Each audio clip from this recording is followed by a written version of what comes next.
Ya, perhatian para peserta didik semuanya, kita lanjutkan bab mengenai cermin cembung.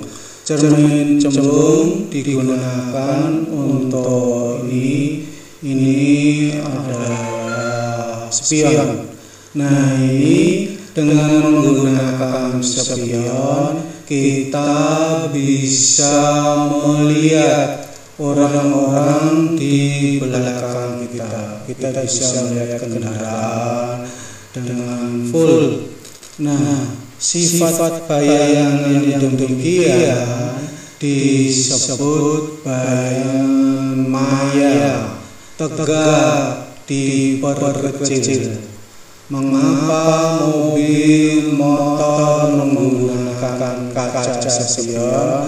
Karena sifat bayangannya maya atau semu atau di dalam cermin. Yang kedua karena tegak. Yang ketiga diperkecil. Dengan diperkecil maka bidang penglihatan di belakang menjadi luas, sehingga semua kendaraan di belakang nampak jelas, kelihatan semua, tidak hanya sebagian saja.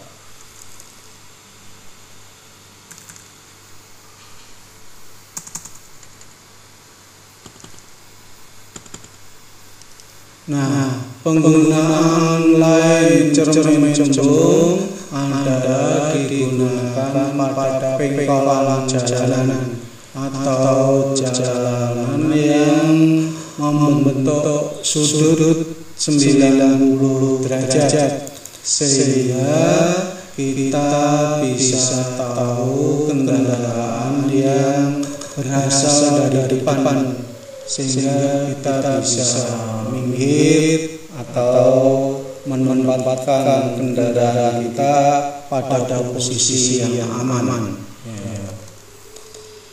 Ini sekali lagi bahwa spion ini menggunakan cermin cembung sehingga semua wajahmu bisa nampak di dalam spion yang kecil. Nah, ini adalah lukisan teknis pada cermin cembung. Ini bendanya, kemudian ini bayangannya. Karena bayangannya selalu di dalam cermin atau di belakang cermin, maka bayangan ini disebut bayangan maya atau semu. Selalu diperkecil dan tegak. Kita lanjutkan. Nah, ini sifat bayangan pada cermin cembung. Apa yang terjadi kalau cermin cembung dia dikenai cahaya sejajar menuju permukaan cermin cembung? Ternyata cahaya yang datang sejajar maka akan dipantulkan menyebar, ada yang ke atas, ada yang ke bawah, dan seterusnya. Nah, ini gambarnya. Ini ada sinar datang sejajar, maka ini sinar pantulnya menyebar ke atas, ke bawah. Sinar yang datang lurus dipantulkan berimpit dengan sinar datang. Sinar pantulnya ini berimpit. Jadi sifat cermin cembung adalah menyebarkan sinar.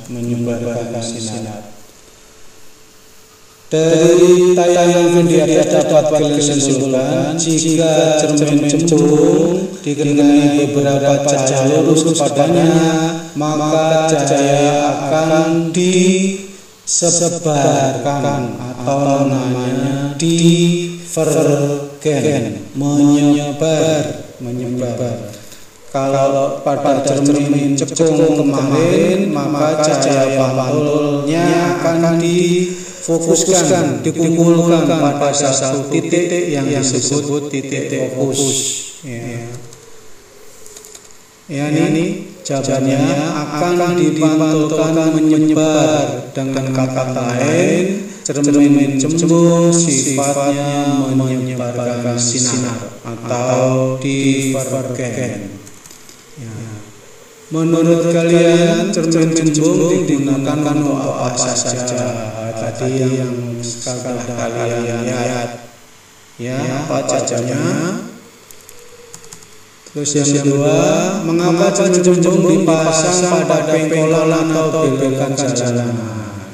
Tadi alasannya depan sudah dijelaskan. Sekarang kalian jawab menurut kalimatmu sendiri. Ya, silakan dijawab. Bagus. Nomor lanjutnya, mengapa spion mobil motor menggunakan cermin cembung? Ya, ini. Tadi jawabannya sudah yang depan tadi. Sekali lagi diulang lagi. Mengapa spion mobil motor menggunakan cermin cembung? Silakan jawab. Karena bayangan pada cermin cembung selalu maya. Artinya bayangan di dalam cermin tidak perlu layar untuk melihatnya, atau bayangan yang tidak bisa ditangkap layar disebut maya atau semu. Yang kedua, tegak. Posisi bayangannya tegak sama dengan dadanya. Kemudian yang ketiga, diperkecil sehingga semua benda-benda yang di belakang, ada mobil dan lain-lain, kelihatan semuanya, sehingga tahu kondisi lalu lintas di belakang kita. Beberapa istilah pada cermin cembung. Ini lukisan secara teknis atau secara matematis. Yang pertama, kalau untuk melukis cermin cembung dibuat garis lurus. Kemudian garis lurus ini disebut sumbu utama. Kemudian dibikin pakai pensil, ini tentukan sembarang saja titik P. Kemudian titik F dulu, urutannya titik P dijangka misalkan 5 cm ke F. Ini jalannya, ini pensilnya. Diangkat masih 5 cm jarak menggunakan jangka tadi. Jarumnya ditancapkan di F, pensilnya digoyangkan sehingga mendapatkan titik O. Saya ulang lagi. Pertama, bikin garis lurus. Kedua, tentukan sembarang titik P. Kemudian ukur jangka, misal jaraknya 5 cm. Tancapkan jarumnya titik P, digoyangkan dapat titik F. Cabut, masukkan jarumnya titik F, pensilnya goyangkan di titik O, sehingga jaraknya ini sama. Kalau ini 5, ini juga 5. Baru kemudian jangkanya ditarik lagi, cabut lagi, tusukkan lagi jarumnya di P, pensilnya atau jangkanya dipenggang, taruh O, kemudian diputar kiri kanan, terbentuklah cermin cembung. Kemudian di sini diarsir, cara pembentukan lukisan cermin cembung. Nah, ini jarak OF disebut jarak fokus. Jarak P, OF itu mana? ini jarak sini sampai sini, ini adalah jarak fokus. Jarak fokus. Terus ini O sampai P, ini jari-jari. Nah, besarnya jari-jari adalah 2 kali jarak fokus. Kita lanjutkan. Nah, sinar istimewa pada jari jembung ada 3. 1. Bunyinya sinar datang saja sumbu utama dipantulkan seolah-olah berasal dari titik fokus. Perhatikan, ini gambar kamu pahami dan dihafalkan. Pertama, sinar datang sejajar sumbu utama. Kalau sejajar ujung sini dengan ujung sini tidak akan ketemu. Terus dipantulkan. Nah, dipantulkan ini kena cermin kemudian dimantul. Tapi mantulnya enggak sembarangan, berasal dari titik fokus, sehingga dari sini ditarik garis, nah lurus ke sana. Nah, yang putus-putus ini artinya diperpanjang. Sinar yang pertama, sejajar sumbu utama dipantulkan seolah-olah dari fokus. Sinar yang kedua, sinar datang seolah-olah menuju titik fokus dipantulkan sejajar dengan sumbu utama. Kamu lihat. Nah, sinar datang seolah-olah menuju titik fokus, kemudian dipantulkan sejajar sumbu utama. Pada cermin cembung selalu ada kata-kata seolah-olah. Nah, seolah-olah ini dilambangkan dengan garis putus-putus. Lanjutnya, ini sinar yang kedua. Sinar yang ketiga adalah sinar yang datang, saya ulang lagi, sinar yang datang seolah-olah menuju pusat kelengkungan cermin, kemudian dipantulkan kembali seolah-olah berasal dari pusat kelengkungan cermin. Jadi ini mantul kembali berimpit, jadi satu garis lurus. Itu sinar yang ketiga. Nah, gunanya sinar istimewa adalah digunakan untuk melukis bayangan. Dari 3 sinar istimewa cukup digunakan 2 sinar istimewa saja. Boleh 1 dengan 2, boleh 1 dengan 3, boleh 2 dengan 3. Nah, perhatikan sifat bayangannya. Ini perjanjian kalau nyata terus terjadi itu apa? Kalau mayu, maya atau semu itu apa? Ya. Bilangan semua adalah bilangan terbentuk di belakang cermin atau yang berasal dari perpotongan, perpanjangan sinar pantul. Itu disebut semu. Tapi kalau nyata ini perpotongan sinar pantul. Ya, kita lanjutkan. Pembentukan pada cermin cembung. Lukislah pembentukan bayang benda di depan cermin cembung. Ya. Urutannya pelukisannya. Saya ulang lagi cara melukisnya. 1. Bikin garis lurus, namanya sumbu utama. Tentukan titik P, ditusuk pakai jarum jangka, tapi diukur dulu misalkan 5 cm. Nah, digoyang dari P didapatkan F, ditarik lagi jarumnya, tusukkan di F, goyangkan atau putarkan ke sebelah kiri, mendapatkan O. Cabut lagi, tusukkan kembali di P, pensilnya di O, jadi bikinnya dari P, digoyang ke kiri ke kanan sehingga diperoleh hasil seperti ini. Ini cara membuat cermin cembung. Berdirikan benda, ini ada benda.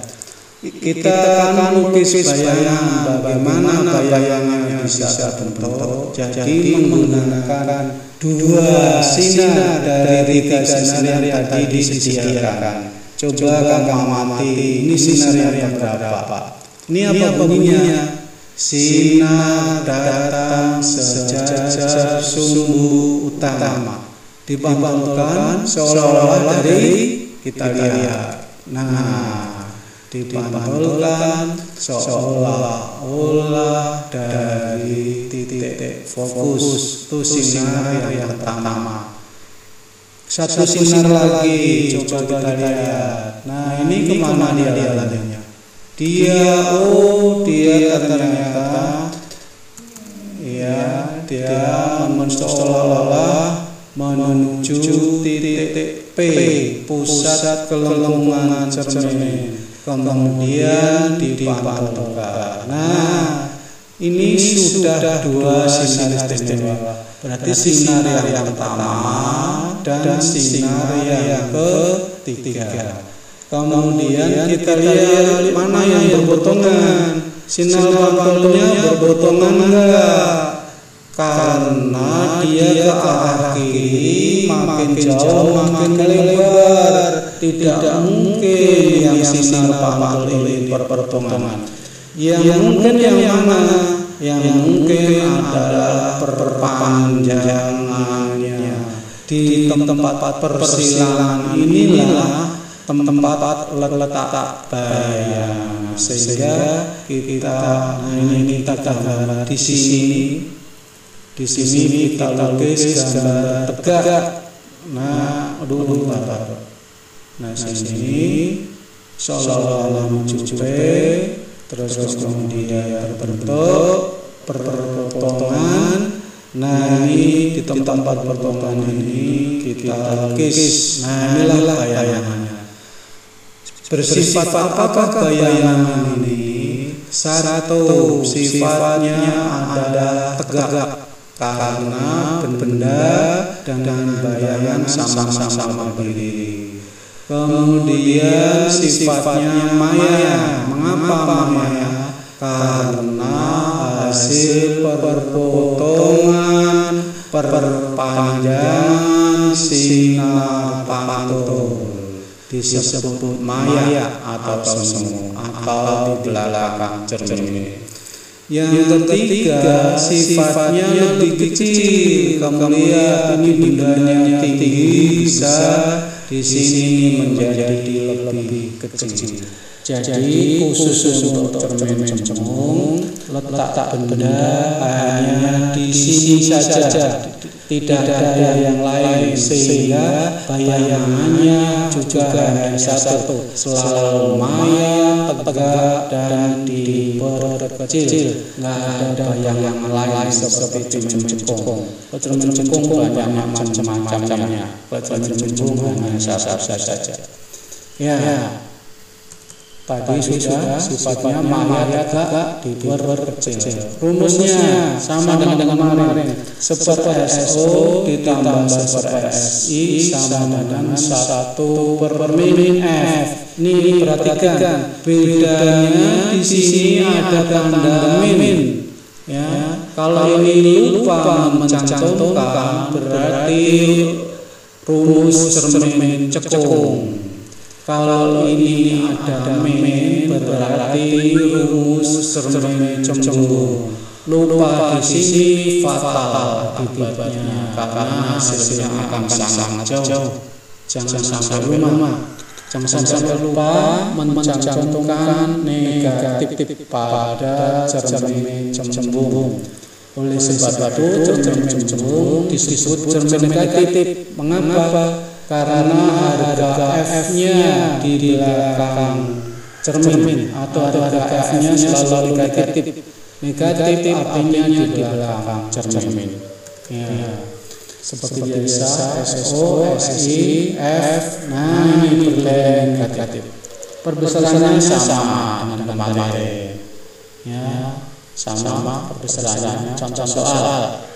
Suatu benda tingginya 30 cm dan seterusnya, ditanyakan SI, M, HI, kemudian lukis sifat bayangan.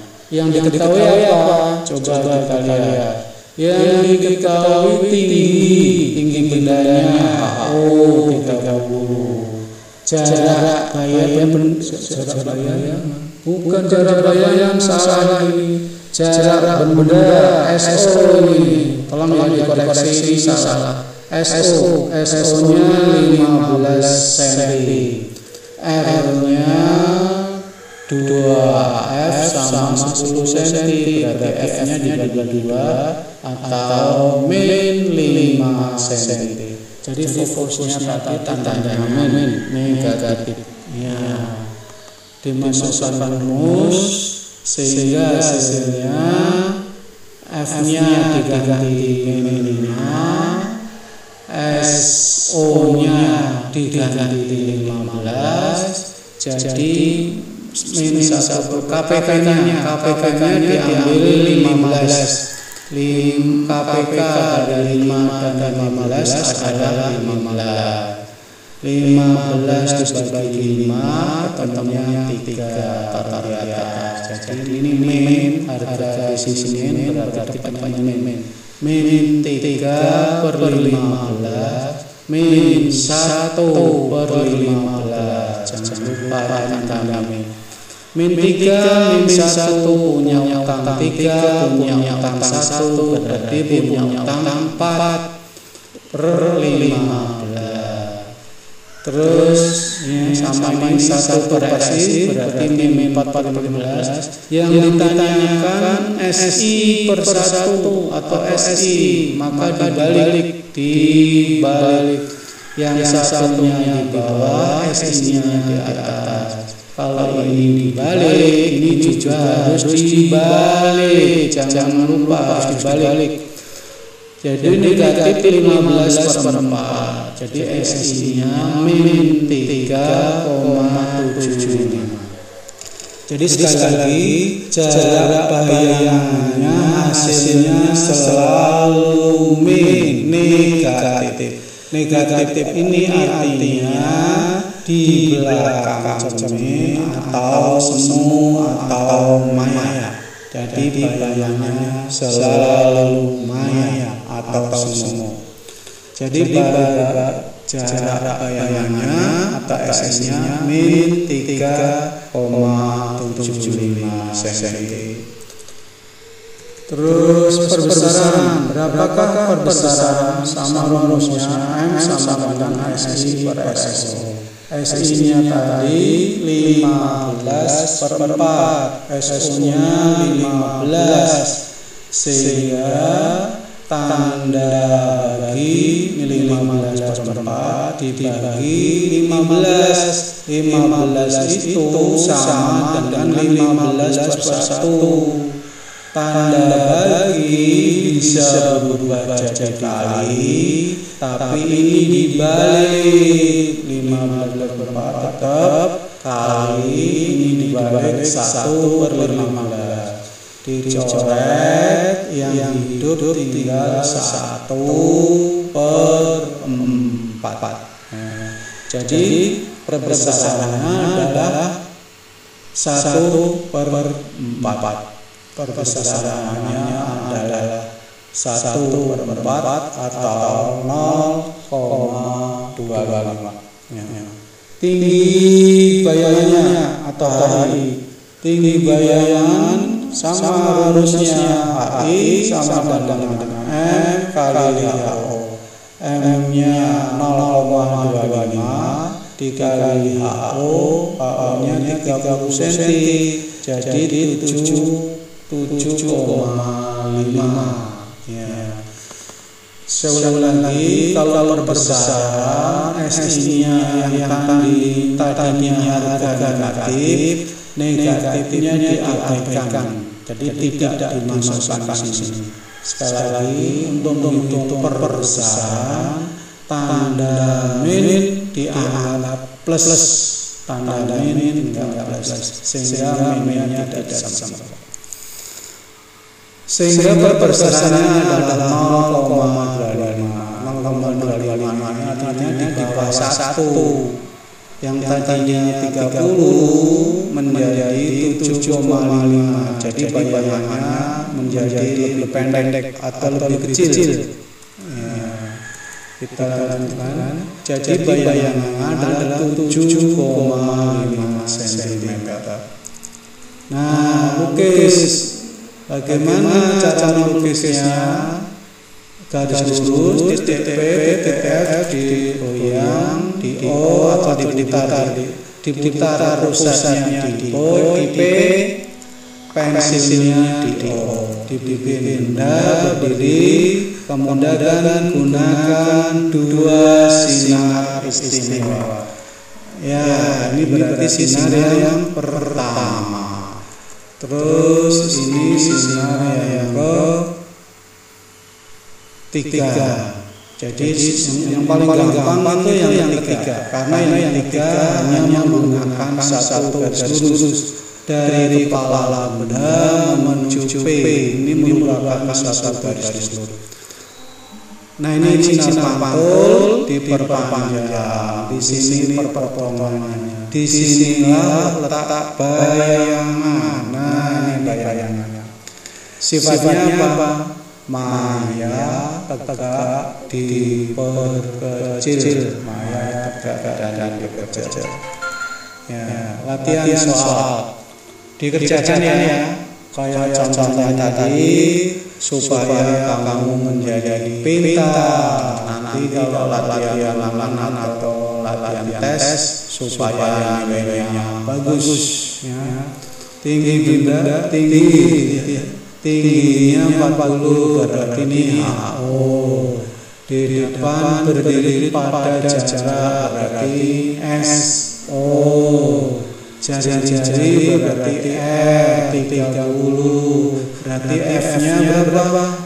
F-nya separuhnya dari 30 pada rumus tadi dan seterusnya. Selamat mencoba, laksanakan.